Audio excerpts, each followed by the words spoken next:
Hey, welcome to our explainer. Today, we're going to dive into one of the most powerful, maybe one of the most mind-bending openings in all of literature, the very beginning of the Gospel of John. The source material we're looking at gives us a really specific way to understand it, so let's just jump right in. It all kicks off with this line.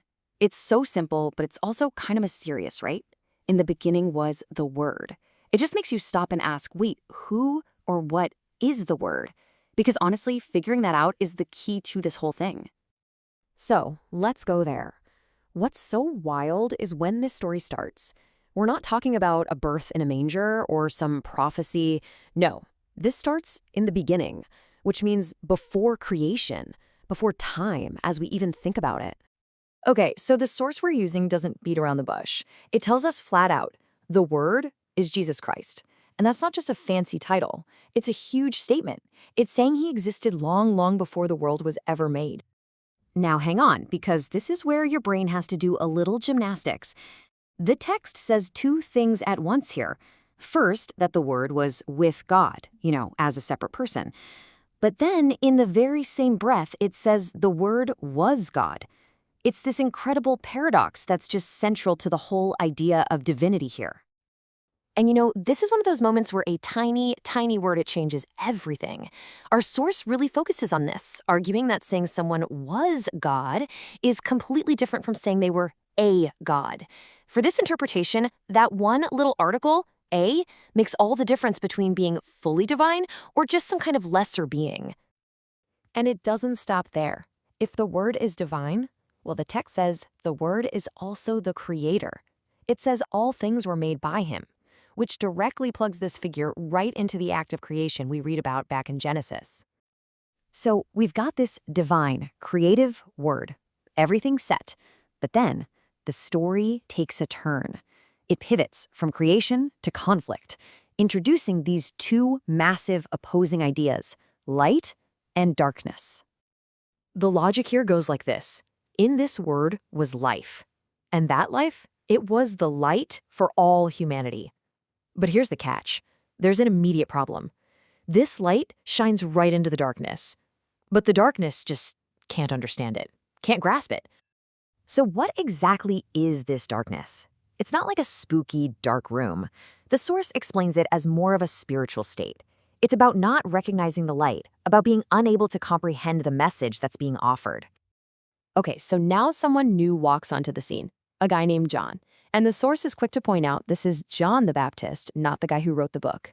And he's been sent by God for one very specific job.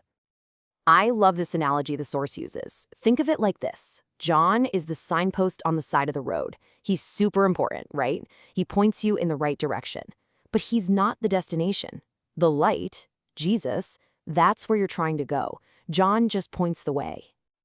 Yeah, and the text is crystal clear about this. It doesn't want any confusion. It spells it out. John is not the light. He was sent to be a witness, to point to the light. He's the messenger, not the message. All right, so this is where it all comes to a head. The light actually enters the world he literally made. And the response he gets?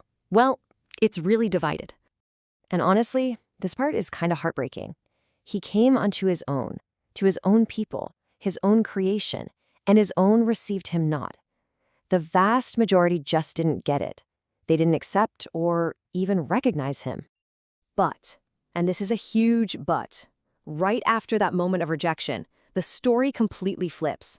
For the few people who did receive him, who did believe, wow, something incredible happens. They are given the power to become the sons of God. So what does that even mean? The text calls it a spiritual birth. And our source explains this isn't about your family tree or where you come from or even about trying really, really hard to be good. It's a total transformation that comes directly from God, and it's all based on belief. Okay, so everything we've talked about so far, the Word, the light, the darkness, John, the rejection, the acceptance, it's all been leading up to this one final, absolutely climactic moment. And here it is, the big reveal. And the Word was made flesh and dwelt among us. That abstract, cosmic, divine Word that existed before time, it became a person. It put on skin and bone and became one of us. It's why our source calls this single verse the perfect Christmas story in a nutshell. Think about it. The divine word takes on a human body. He becomes fully man. But, and this is so crucial, he remains fully God. And in this interpretation, he lives a perfect life, which prepares him to be the ultimate sacrifice. So there you have it. We've gone all the way from this mysterious pre-time word to a real person walking on Earth. This whole opening is an incredible journey, and it leaves us with a pretty big question to think about. What is the power of an idea like that? A God who doesn't just stay distant, but chooses to actually become a part of it all. Thanks for joining me for this one.